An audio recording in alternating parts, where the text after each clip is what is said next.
Hey, what's up, y'all? We're here again with another episode, but today we're in a special place, the Toronto Pan Am Sports Center, right? Crazy tournament going on today, boys and girls. So, came to represent. Yeah, we out here in the East versus TV24 bringing another one to you. Our guest today went from hooping back in the days to now repping the T-Dot with his lyrics. Yeah, he's fire. He's fire on the mic, you know what I mean? So let's introduce Mally Swayzz. Hey yo, I came in it, I am him, bait hit it. New wave, she surfboard, bay with it. I got heat before the summer, this money get made with it. Take over, no J, but Swayzz killed it. Really know what it is, man. Mally Swayzz, we in here, done long. What you saying, boy? Pleasure to be here. All right. Pleasure to kick it off. All right, so we go back. Hoop dreams, of course, obviously. Yeah, 100%. You know what I'm saying? You thought we was gonna leave. Nice. For real. Yo, he was that good? No, he's nice. We actually thought we was nice. gonna leave. Point guard? Yeah, point guard. Yeah. Point guard, yeah. Could be a combination of both. Yeah, he can shoot. He can shoot the ball. He can shoot three. Okay. Break you down. Go to the cup. You know what I mean? Nice. He's Okay. You know Okay. what I mean? All right. I know when we said we're gonna do this, I was like, yo, I need to get Mally on because man's rapping now. So Yeah, 100%. you know what I'm saying? You know, I had to come bless my brother. You know what it is, man. You know what it is. We started out young, very young, with this hoop dream stuff. Yeah. So, and it changed my life. You know what I mean? I'm pretty sure it changed yours, and I'm not too sure if you hooped back in the day, but yeah, basketball was definitely a big part of my life. So anything I could do to, you know what I mean? If I could talk about it, I'm definitely with it.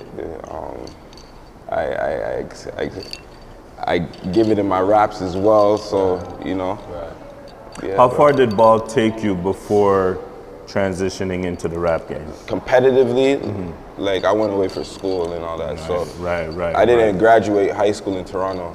I went to prep school. I went away. I was one of the first basketball players out here that made that transition to go to prep school. Right. From Toronto. You know what I mean? It was after me. It was like Tristan and Corey. And Corey, right. You know what I'm saying? Right. Like I remember seeing Tristan when he used to play for St. Benedict's. Okay. Out in New Jersey. Right. This was before he went to Finlay Prep with Corey. Right. Okay. You know what I'm saying? So it's like, yeah, bro, it took me down south for sure. You know what I mean? I went away to prep school, then I went to junior college in New York. Okay. And then I went to university in Missouri for a year. Right. And yeah, pretty much, it got me down there. I feel that. All right, so everyone knows how we move on the show. Yeah. We're gonna show you a clip. Oh, let me hear that. You gonna break it down. Just press. You might not know the player, but give us some feedback on this.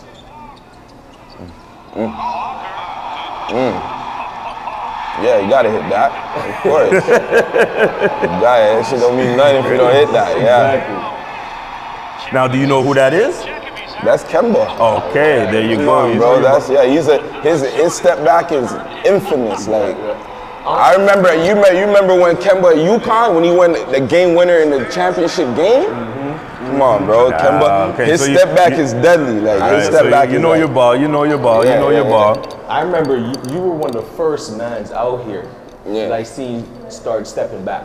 Yeah, because I was smaller than most, so I had to free up my space, and this is before they have a step back deluxe now. Exactly. Right now it's the deluxe. Back then it was just to free up your space and get your shot off. That's all I was. You know what I'm saying? I was one of the smallest guys on the court, so I had to find because creative at ways. that time guys wasn't even stepping back then. You know what I'm saying? Yeah, it wasn't how it is now. They put an extra step in it, but they made it make sense with the Euro step. That's when they kind of started introducing that type of game to it when the Euro step came. But now that we're talking extra step, and for the audience, right, and for the younger generation, is that extra step a travel? It depends. It depends. I feel like yo, because I came up in the era playing basketball nobody really had that in their game. So it's like, I kind of respect the fact that like, it's like, oh, dude, this is something different. Remember, the game has like expanded now. So it's kind of like, these guys are like, you know what I'm saying? They instead of stepping to Euro to the basket, they stepping back to the 3-point line. They're stepping back to the 3, so exactly. So it's like, it's the same thing, you know what I mean? So yeah. Like, cause you would mostly sidestep.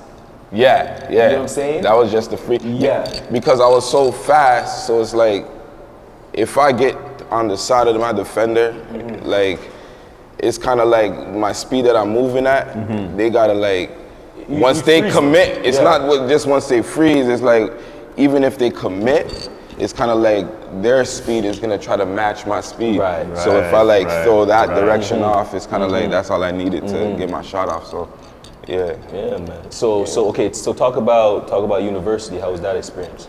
University, well, to be real, like university, when I went over to University in Missouri, I went to Southwest Baptist University, the D2 University in Missouri, Bolivar. I didn't even get a shot to like get my shit off. Like, I was coming from a city, like the coach over there didn't really understand certain aspects of like, he didn't really know who I was. But like, he respected my game so much. Like, I felt like that.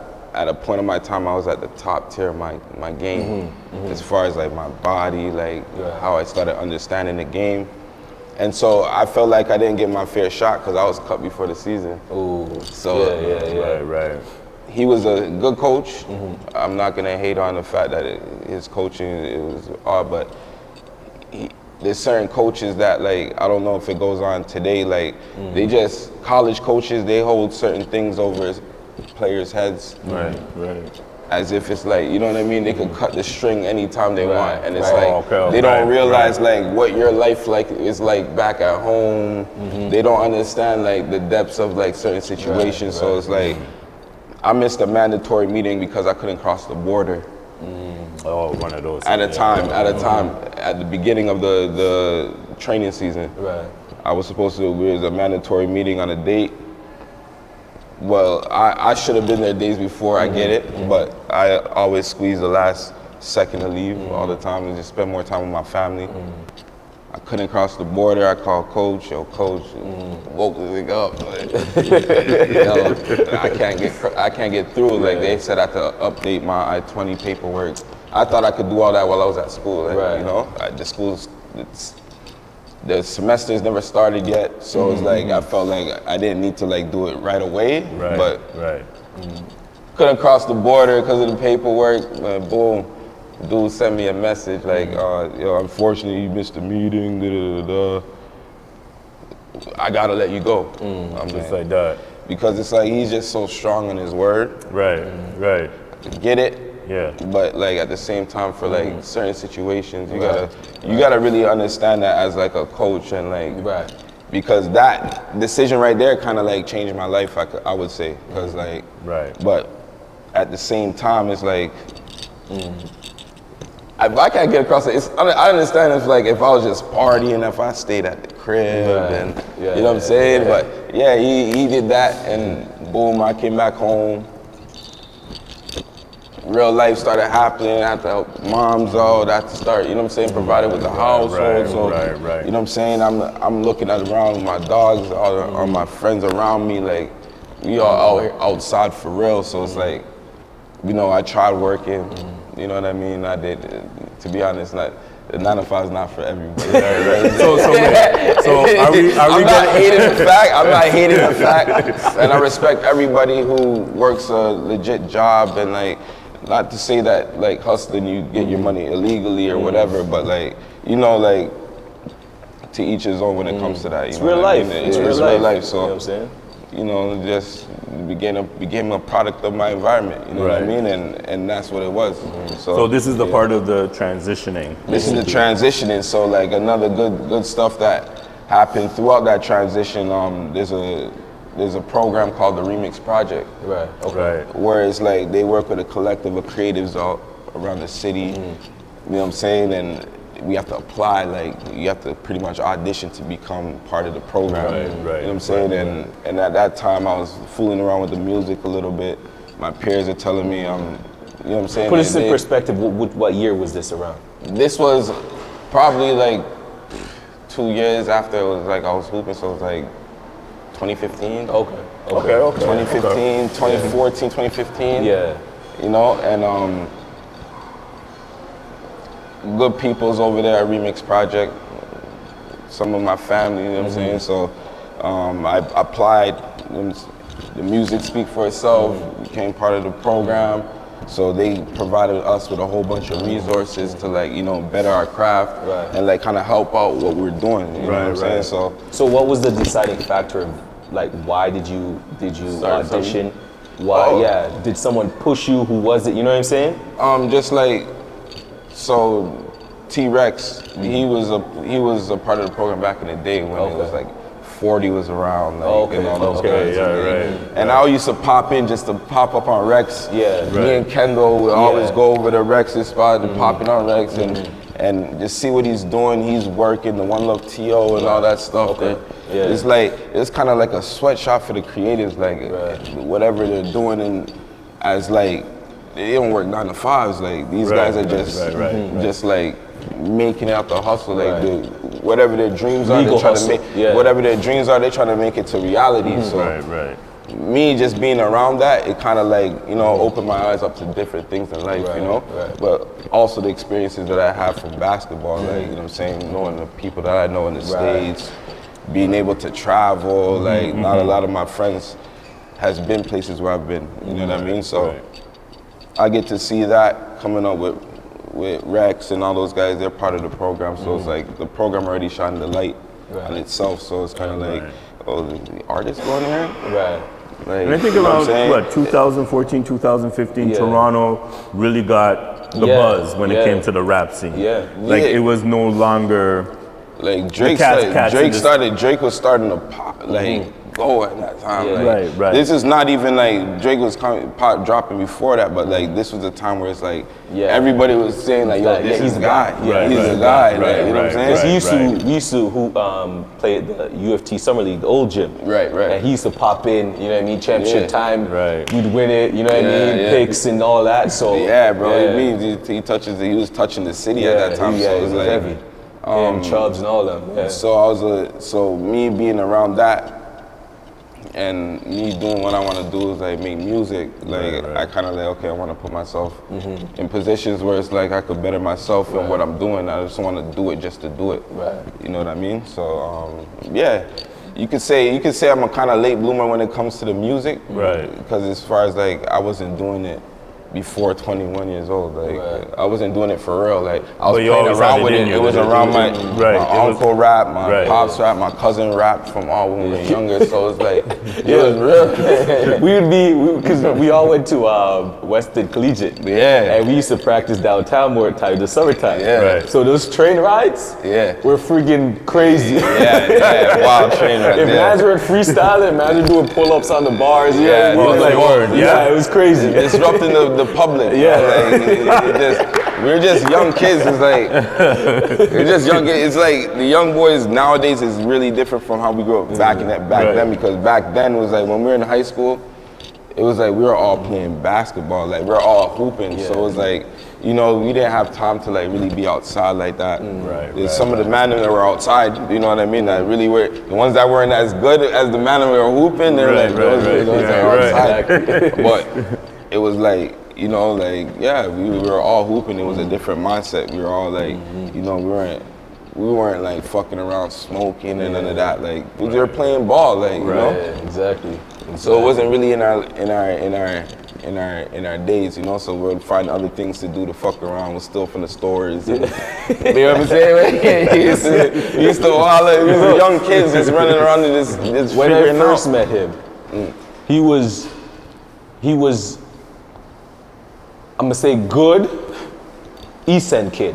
You know what I'm saying? He's an East End, like from like even till today, I would say you're East End guy. So my mom had when we were young, she purchased the condo right beside Town Center. from when we were young. So Yeah. I used to stay there. Like we used to all. That's when that's our mom. I was always with my mom. So the YMC, the gym was right around the corner. YMCA right there, right? It was right around the corner, and Yeah. that's where, you know what I'm saying, I meet all the ballers. This is one of the main gyms in the city to play ball, and everybody goes to. And I live like 2 minutes from there. I used to walk there.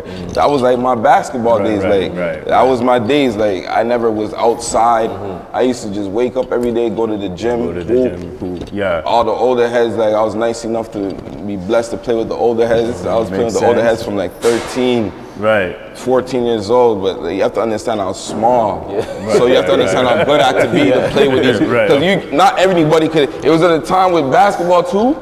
If you weren't nice, you're not allowed to play on the court. Exactly. You can't play. You gotta just watch. You just gotta watch, Take it in. There's two courts, like the young kids and then the old heads. And then you know. So he's too good for the young kids. I never wanted to play with it. I was always on the other side, disrupting the ball. I'm just shooting on the sides while they're going up and down. Like I'm just trying to get in there. And then I started getting in there. I started doing my thing, and then the Chappelle Show.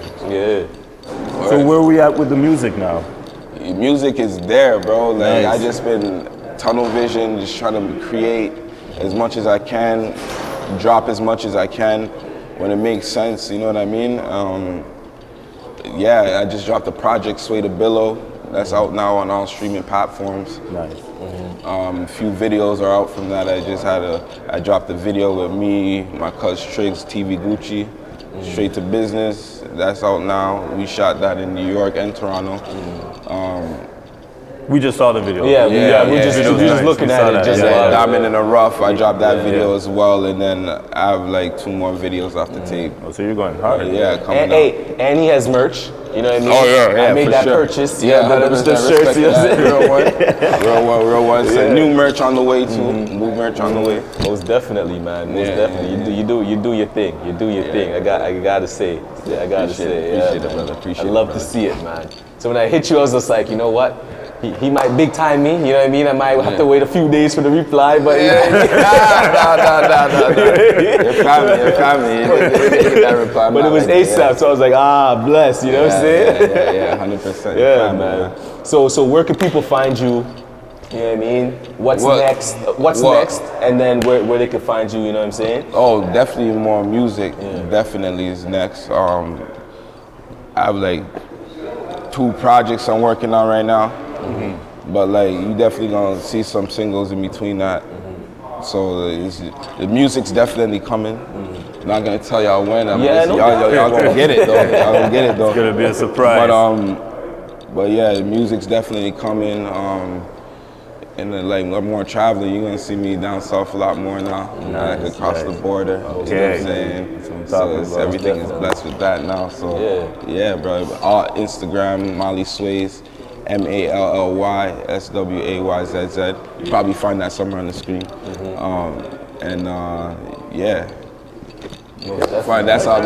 That's my handle for everything. All right, say no more, man. Mally Swayzz. Please follow. You know what I mean? Subscribe. And he's gonna do big things, man. You know what I mean?